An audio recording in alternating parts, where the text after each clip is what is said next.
So I'm fat, I have decided, and I have every intention of not being fat. So I cut out sodas. I don't drink sodas very much anymore. I had one a couple of weeks ago, and it didn't taste right. It tasted like crap, to be honest.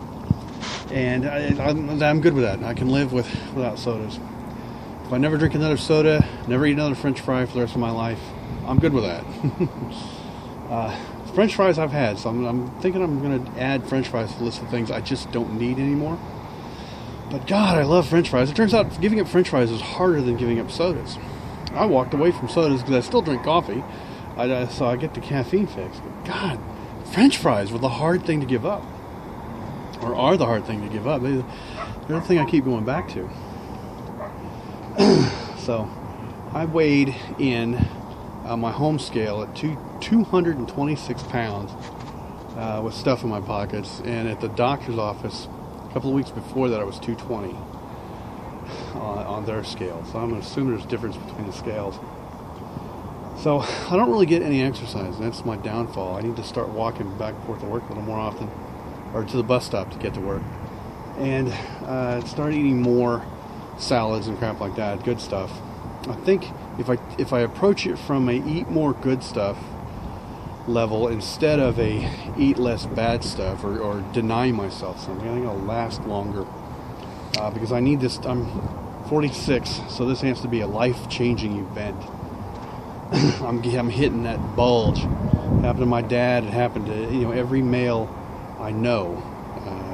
They either get skinny or get fat in their 40s, one or the other. And I apparently am from the gene pool that gets fat. It is March 5th, I think, today, and it's cold. It actually got below freezing this morning. This was rare for us down here in Houston to get a cold day below freezing this late in the year. It's already almost 50 degrees again, but the breeze is blowing, so if it's not above 50, you got to dress like an Eskimo here in Houston. But anyway, I'm skipping lunch today. They were all going someplace that costs a lot of money, and fortunately I'm cheap, so just no lunch. I turned the corner. I was going to go to McDonald's and grab a bite, but I'm like, what do I want from McDonald's? The answer came back, nothing. There ain't nothing at McDonald's. Like I said, I don't want to eat French fries, and their sandwiches are kind of and I'm like, I could go someplace else and get a real sandwich, but we're talking $8 from some places over here. I just don't want to spend it.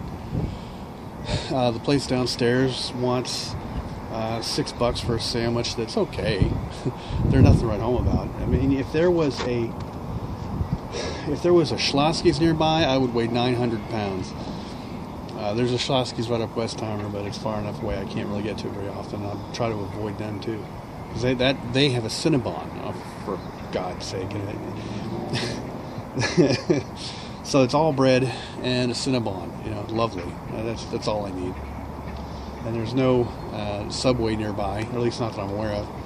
Otherwise, I'd eat there all the time. At least Subway's halfway decent for you. You can make them halfway decent for you if you get plenty of vegetables.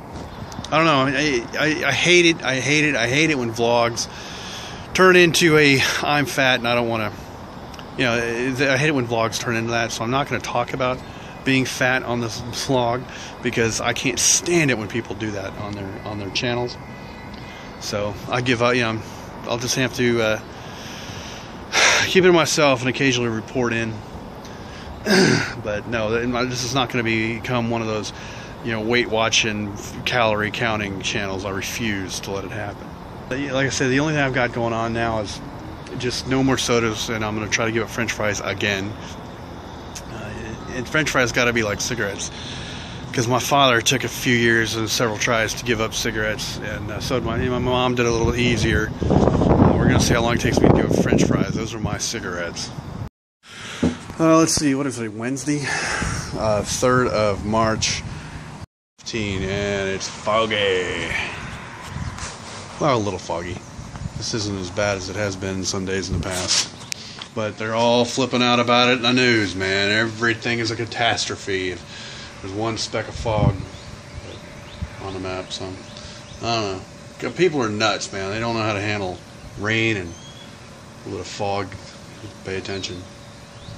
But yeah, everything's got to be the end of the damn world so they can get ratings. It just makes me sick. The fear culture we have in this country.